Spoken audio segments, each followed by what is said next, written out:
नमस्कार, बहुत स्वागत है आप सभी का। आप देख रहे हैं अपना बिहार। मैं हूं आपके साथ जया मिश्रा। बड़ी खबर के साथ बुलेटिन की शुरुआत करेंगे। वैशाली के महनार से आपके सामने बड़ी खबर रख रहे हैं, जहां रेलवे फाटक बंद करने के फैसले के खिलाफ 2 दिनों से चल रहा आंदोलन जन आक्रोश में तब्दील हो चुका है। सैकड़ों की संख्या में मौजूद लोगों ने जमकर बवाल किया। आक्रोशित लोगों ने मौके पर वहां पर नारेबाजी की है। पुलिस प्रशासन की टीम को खदेड़ दिया गया मौके से, जिसके बाद हालात को काबू करने के लिए भारी संख्या में पुलिस फोर्सेस की तैनाती है। दरअसल हाजीपुर बछवाड़ा रेलखंड के वासुदेवपुर चंदेल लोदीपुर रेलवे ढाला को बंद करने का फैसला रेल प्रशासन ने किया। रेलवे फाटक को स्थायी रूप से बंद कर दिया गया और इसके विरोध में 2 दिनों से आंदोलन किया जा रहा था, लेकिन आज ये विरोध उग्र हो चुका है। लोगों का आरोप है कि रेलवे फाटक मुख्य सड़क पर है, जिसके बंद हो जाने से आवागमन बाधित हो जाएगा। लोग ओवरब्रिज या अंडरपास बनवाने की मांग भी कर रहे हैं। और ये तस्वीर आप देख रहे हैं, मौके की तस्वीर आपको दिखा रहे हैं, जहां पर बड़े अधिकारी पहुंचे हैं। वो समझा रहे हैं लोगों को। महनार में ये भारी बवाल मचा है। ओवरब्रिज अंडरपास बनाने की मांग उठ रही है, लेकिन लोगों का कहना है कि जब तक ये व्यवस्था नहीं होती है तब तक इस रेलवे फाटक को बंद ना किया जाए। अगर ये बंद होता है तो आने जाने का जो इकलौता रास्ता है वो बंद होने से लोगों की परेशानी बढ़ जाएगी। इसी बात का विरोध पिछले 2 दिनों से चल रहा है, जो कि आज आंदोलन उग्र हो चुका है। बड़ी संख्या में महिलाएं भी वहां पर पहुंची, जिनका विरोध आप देख रहे हैं। खेती पथारी वही पर है, माल 4 गो है, तो धोए धाय के नदी सुखल है, तो पोखरा शिवले पर है, तो जाए के सब के दिक्कत है। तो हमरा सब चीज के सुविधा न चाहिए। पटोरी बाजार पड़ता है, महनार ब्लॉक जाना पड़ता है, जीविका ऑफिस है वहाँ महनारे में, वहाँ पर जाना पड़ता है। तो कैसे हम सब जाएंगे आएंगे, जहाँ ही रास्ता बन जाए वहाँ फाका रास्ता है। यहाँ से 3 किलोमीटर दूरी कॉलेज पड़ता है। बच्चा लोग के पैदल जाते हैं, रात में 10 बजे रात में आते हैं जाते हैं। फिर भी हम यही निवेदन कर रहे हैं, हमको ढाला बचने के चाहिए। नहीं बचेगा तो हमको सभी बच्चा लोग के जीवन बर्बाद हो जाएगा। हम ऑलरेडी DRM ऑफिस गए थे उस चीज़ को फिर दोबारा से लेके, तो वहाँ बोला गया, उसको नज़रअंदाज किया गया।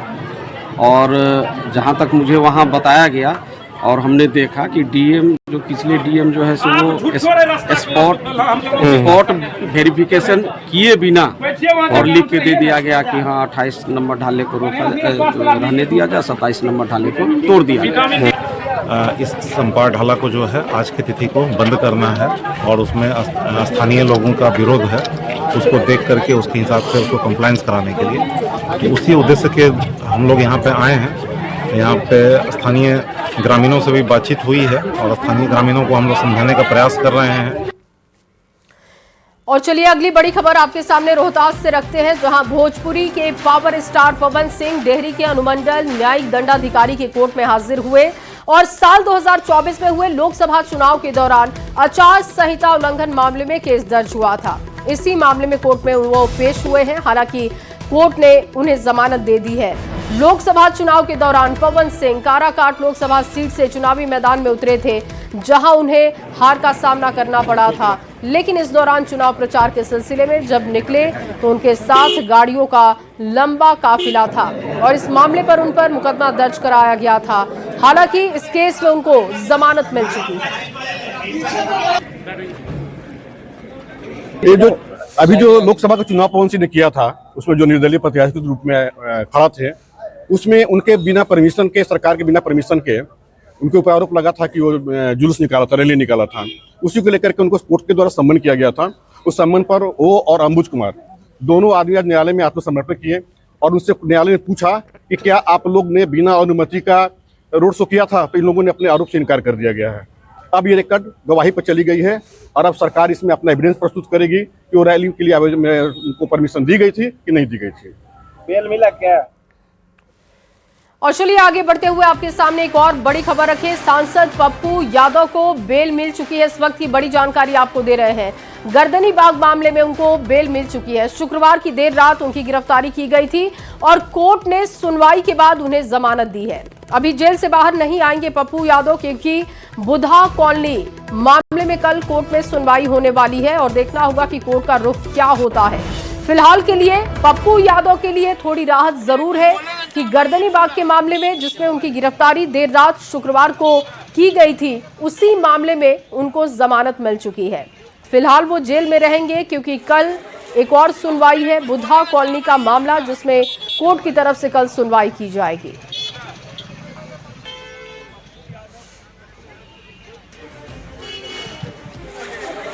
में यही हुआ कि उनको जमानत के बिंदु पर अभी सुनवाई हुई और जमानत उनको मिल गया। क्या हुआ, कब तक बाहर आएंगे? अभी तो इनके ऊपर जितने भी मुकदमे के जो भी चार्ज लगाए गए थे, सभी चीजों को हमने कड़ी दर कड़ी हम लोगों ने बात को रखा और अंत में यही हुआ कि इनका जो है सो बेल दिया जाए। जज साहब ने कहा।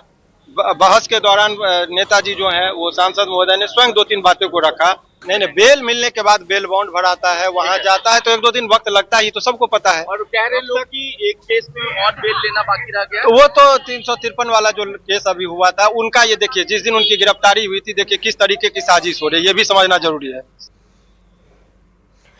और आगे बढ़ते हुए आपके सामने एक और बड़ी खबर रखे। पटना से ये बड़ी जानकारी मिल रही है, जहां नीट मामले को लेकर प्रदर्शन हो रहा है। प्रदर्शन कर रही महिला और पुलिस के बीच में नोकझोंक की तस्वीरें दिखी है। जेपी गोलंबर पर बैरिकेडिंग को तोड़कर महिलाओं ने प्रदर्शन करते हुए वो आगे बढ़ी, जिसका विरोध पुलिस की तरफ से किया गया। नोकझोंक की तस्वीरें वहां से दिखी। गांधी मैदान से निकला है जुलूस, आलसा एप्वा का प्रदर्शन। और आपको बता दें कि ये प्रदर्शन अब वहां पर जो दिखाई दे रहा है, पुलिस के साथ उग्र होता भी दिख रहा है। बैरिकेडिंग को तोड़ने की कोशिश, आयसा एप्वा का प्रदर्शन है। ये प्रदर्शन में सैकड़ों की संख्या में महिलाएं शामिल हो रही हैं। नीट पीड़िता के न्याय के लिए ये लड़ाई लड़ी जा रही है। जेपी गोलंबर पर बैरिकेडिंग की गई थी, लेकिन इस बैरिकेडिंग को तोड़ने की कोशिश हुई है। सुपर एक्सक्लूसिव तस्वीरें आपको दिखा रहे हैं। देखिए किस तरीके से बैरिकेडिंग की दूसरी तरफ महिलाएं निकल गई, जिस बात का विरोध पुलिस वालों ने किया। यहां पर लोगों को समझाने की ये कोशिश की गई कि इस मामले में जांच चल रही है और न्याय के लिए इंतजार करना होगा। लेकिन लोगों का कहना है, जो लोग प्रदर्शन कर रहे हैं, खासतौर पर बड़ी संख्या में यहाँ पर महिलाएं पहुंची हुई हैं, उनका कहना है कि महिलाओं की सुरक्षा के लिए कड़े कदम उठाने होंगे। नीट छात्रा के मामले में न्याय मिलनी चाहिए, जल्द से जल्द उसके परिवार को इंसाफ मिले। इसी को लेकर ये प्रदर्शन किया जा रहा है, जिसकी तस्वीरें हम आपको दिखा रहे हैं। राज्य में बढ़ते हुए महिलाओं पर हिंसा को लेकर आज आयसा और एपवा के द्वारा विधानसभा मार्च किया गया था। गांधी मैदान से मार्च निकला और जेपी गोलंबर पर बैरिकेडिंग को तोड़ते हुए ये महिलाएं डाक बंगला पहुंची हैं। फिलहाल जो स्थिति है, डाक बंगला चौराहे पर पुलिस ने बैरिकेडिंग लगाकर महिलाओं को रोका है। ये महिलाएं विधानसभा मार्च के लिए निकली थी, लेकिन स्थिति है कि डाक बंगला चौराहे पर पुलिस ने पूरी तरह से इन्हें रोक दिया है। काफ़ी संख्या में पुलिस बल मौजूद है, वाटर कैनन मौजूद हैं, जो पुलिस के वरीय अधिकारी हैं वो यहाँ मौजूद हैं। यहाँ से इन्हें आगे बढ़ने नहीं दिया जाएगा। महिलाओं से वार्ताएं की जाएंगी और जो उनकी समस्या है वो समस्याओं को अधिकारी सुनेंगे। लेकिन जो स्थिति है, जिस तरह से राज्य में छात्राओं पर और बच्चियों पर जिस तरह से हिंसा की घटनाएं हुई हैं, इसको लेकर आज ये महिलाएं, एपवा की और आयसा की महिलाएं आज सड़कों पर थी।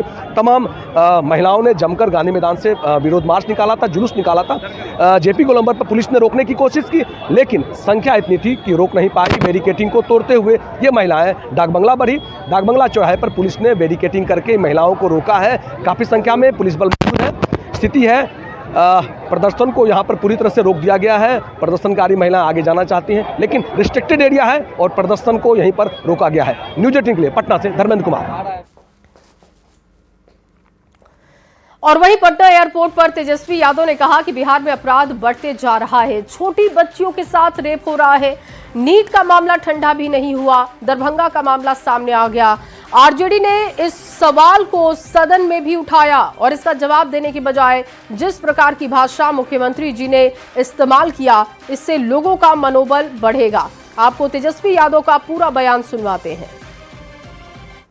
बिहार में जिस हिसाब से बेतहाशा क्राइम में वृद्धि हो रही है और सबसे ज्यादा छोटी बच्चियों के साथ गैंगरेप हो रहा है, कई बड़ी बड़ी घटनाएं हुई। नीट का मामला अभी ठंडा ही नहीं हुआ, दरभंगा में मामला आया, कई जिलों में मामला आया।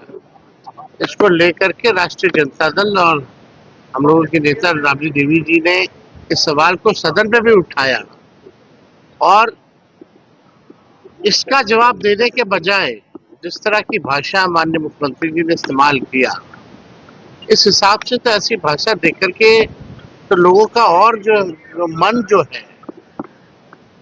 है बढ़ता है और घटना अंजाम हो रहा है, इसको रोकने के बजाय और सरकार को जवाब देने के बजाय इस तरह की बातें करना, हमको नहीं लगता कि अब मुख्यमंत्री पद पे बैठा हुआ कोई व्यक्ति, उनसे पहले जो मुख्यमंत्री बनी वो भी प्रथम महिला मुख्यमंत्री बनी, इस तरह की भाषा का प्रयोग नहीं करना चाहिए। और नीट छात्रा मामले में पटना से लेकर दिल्ली तक बवाल मचा हुआ है। जन सुराज के संस्थापक प्रशांत किशोर ने नीट छात्रा मौत मामले में कहा कि पीड़िता को इंसाफ दिलाने के लिए जन सुराज हर संभव प्रयास करेगी। प्रशांत किशोर ने कहा कि ये बड़ा ही दुर्भाग्यपूर्ण है कि पूरे बिहार में छात्रावास का संचालन हो रहा है, लेकिन उसके लिए ना तो कोई कानून है और ना ही कोई मापदंड। मामले को गंभीरता से देखना होगा और सरकार को बड़ी पहल करनी होगी। खासकर जो लड़कियों के छात्रावास हैं उसको लेकर ना कोई रेगुलेशन है, ना उसको देखने वाला कोई व्यवस्था बनाई गई है। तो हर दूसरा तीसरा चौथा घर उसने छात्राओं के लिए अपना हॉस्टल खोल दिया है। उन हॉस्टल्स में क्या हो रहा है, कैसे उनके साथ कुछ गुनाह हो रहा है, गलत हो रहा है, इसको देखने के लिए सरकार को कोई रेगुलेशन लाना चाहिए, कोई नियामक बनाना चाहिए, कोई बॉडी होनी चाहिए कि कौन लोग इस तरह के छात्रावास चला सकते हैं और उनके लिए नियम कानून कुछ होना चाहिए। जो प्रथम दृष्टया प्रतीत हो रहा है कि वो लड़की उस छात्रावास में रहती थी और वहीं से कुछ ना कुछ गलत हुआ है। अब क्या हुआ है ये जांच का विषय है, जांच होने दीजिए। इतना मैं आपको कह सकता हूं कि उसको न्याय दिलाने के लिए हर संभव प्रयास जो कुछ भी हो सकेगा वो जनसुराज की ओर से हम लोग करेंगे। और अब बात बिहार विधान परिषद की करते हैं, जहां आज लगातार दूसरे दिन बवाल देखने को मिला है और इसके बाद सभापति के निर्देश पर एक्शन में आए मार्शल ने बवाल कर रहे विपक्ष के सदस्यों को बाहर निकाल दिया। दरअसल सदन में अचानक अशोक चौधरी और सुनील सिंह के बीच में तू मैं की शुरुआत हो गई। सभापति के लाख समझाने के बाद भी सुनील सिंह शांत नहीं हुए और इसके बाद सभापति ने मार्शल बुला लिया। विपक्ष के सदस्यों को बाहर कर दिया गया। अशोक चौधरी सुनील सिंह के बीच में नोकझोंक की तस्वीरें आप देख रहे हैं। एक दूसरे को औकात दिखाने तक बात पहुंच गई थी।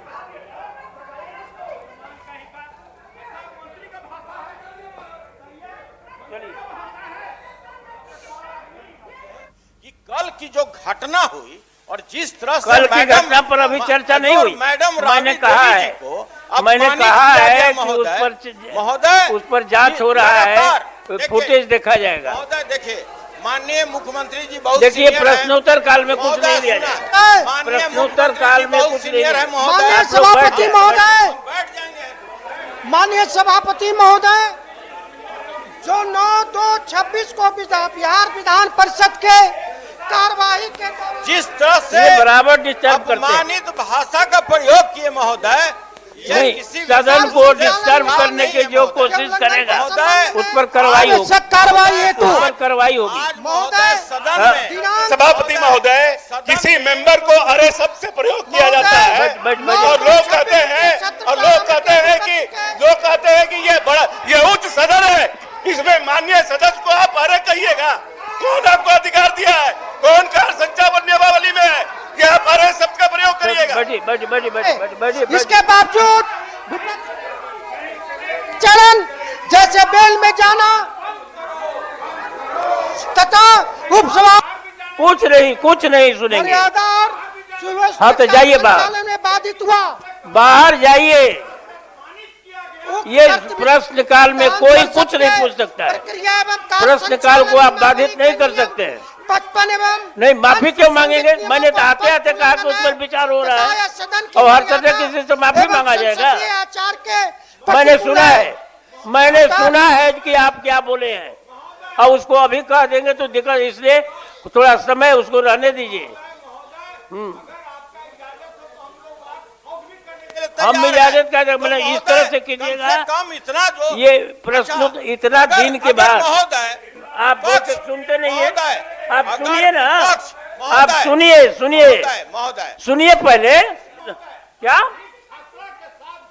आप ही को चिंता है? सरकार उसकी जांच के गए, सीबीआई को जांच के दे दिए गए और आप यहाँ झगड़ा करने के लिए तैयार हैं? अपराधी पकड़ लिए महोदय, 1.5 घंटा में अपराधी पकड़ लिए। आपको इस मामले में क्या? और वहीं विधान परिषद से बाहर आने के बाद नेता प्रतिपक्ष राबड़ी देवी ने पूछा कि हमने क्या किया। हमने तो सिर्फ अपनी बात रखी, वो भी लोकतांत्रिक तरीके से अपनी बात कहना हमारा अधिकार है। लेकिन जैसे ही सभापति की कुर्सी से आदेश मिला, हम लोग सदन के बाहर आ गए। हमारा इरादा कोई अव्यवस्था फैलाने का नहीं था। कल सदन में जिस तरीके से नीतीश कुमार ने राबड़ी देवी पर निशाना साधा था, उसको लेकर भी राबड़ी देवी ने एक मुख्यमंत्री की भाषा शैली पर और मर्यादा पर गंभीर सवाल उठाए थे। आसन से हम लोग का बाहर किया गया, आसन से बाहर किया गया, हम लोग को बाहर में सुनवाई नहीं हुआ। इस पर तो हम लोग बाहर जाएंगे। जब आसन से आदेश मिल गया तो बाहर जाएंगे, तो बाहर जाएंगे। बाहर आ गए 12 घंटे के लिए। लेकिन कल नीतीश कुमार ने जिस तरह आपको पुकारा सदन के अंदर, आपको उम्मीद थी कि इस तरह की भाषा का इस्तेमाल वो करेंगे आपके लिए? बोल रहे हैं नीतीश कुमार मुख्यमंत्री है, मुख्यमंत्री का गर्मा तो भूला गया। उसको तो कौन लड़का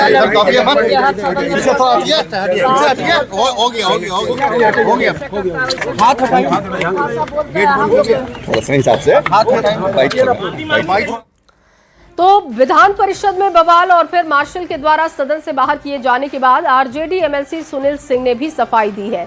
उन्होंने मंत्री अशोक चौधरी पर ही गलत तरीके से भाषा का इस्तेमाल और मारपीट के लिए उतारू होने के आरोप लगा दिए। सुनील सिंह ने अशोक चौधरी के व्यवहार पर भी सवाल उठाए हैं। और बड़ा ही शांतिपूर्वक ढंग से हम लोग नारेबाजी कर रहे थे। इसी बीच में बिहार सरकार के एक मंत्री, जिनका आज का व्यवहार किसी भी टपोरी से कम नहीं था, पॉकेटमार भी ऐसा व्यवहार नहीं कर सकता है जैसा उस मंत्री का था, और उन्होंने फाइल फेंक करके हमारे ऊपर मारना चाहा और गाली गलौज की भाषा में आ गए। सभी लोग सुना भी कि किस तरह से अभद्र भाषा का वो प्रयोग कर रहे हैं। जब हम लोग रोकना भी चाहे तो वो मानने के लिए तैयार नहीं थे, और इसी में बात बढ़ता गया, दोनों तरफ से नारेबाजी चालू हुआ, तो मार्शल हम लोगों को बाहर कर दिया और आज दिन भर के लिए हम लोग बाहर हो गए। माफी को लेकर किसी तरह की बातचीत नहीं हुई उधर से? उन लोगों ने कुछ नहीं कहा? माफी मांगने के लिए तैयार ही नहीं है, उल्टे तो लोग मारपीट की भाषा करना चाहा, लोग मारपीट की भाषा पर उतर गया जो किसी भी। और अशोक चौधरी का सुनील सिंह पर निशाना आया है। सुनील सिंह पर बेहद गंभीर आरोप लगाए गए। अशोक चौधरी की तरफ से वो हमारे सीट तक आ गए थे। ये अशोक चौधरी का बयान आपको बता रहे हैं। सदन में तू मैं होता है और उसके बाद एक दूसरे पर आरोप प्रत्यारोप लगाए जाते हैं। गाली गलौज की भाषा में बात कर रहे थे सुनील सिंह। ये अशोक चौधरी का बयान आपको बता रहे हैं लगातार। वो खुद को पढ़ा लिखा समझते हैं, हम लोगों को बेवकूफ समझते हैं। सुनील सिंह को बर्दाश्त नहीं हो रहा। बिहार में दलित की आवाज मुखर हो रही है, इसकी वजह से ये लोग जल रहे हैं, ये लोग परेशान हैं और इसी वजह से ऐसे बवाल सदन के भीतर कर रहे हैं। और माननीय पूर्व उप मुख्यमंत्री जी ने तो पूरा वेल क्रॉस कर ट्रेजरी बेंच तक आ गए,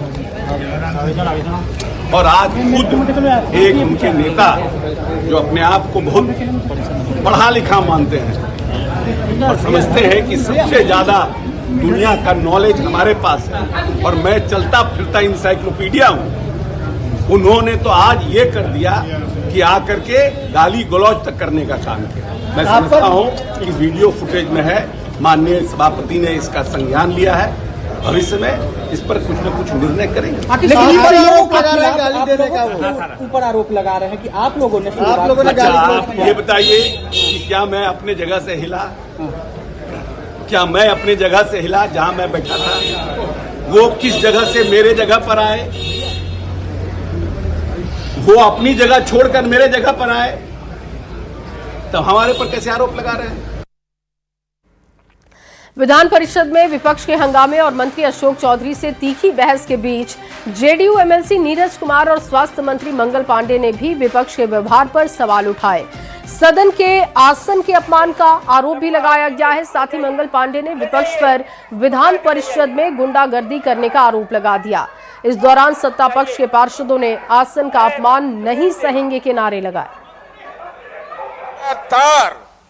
लगातार निर्देश की अवहेलना हो रही है।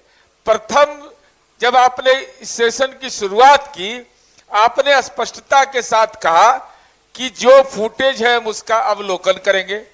जब सारी बातें स्पष्ट हो गई, उसके बाद सदन में इस ढंग का व्यवहार किया जाना, ये मैं समझता हूं कि कार्य संचालन नियमावली का अपमान है। सभापति महोदय, ये आसन के निर्देश का अपमान है। सभापति महोदय, ये आसन के निर्देश का अपमान है और आसन का अपमान करने का किसी को अधिकार नहीं है। ये क्या कर रहे हैं? करना बंद करो।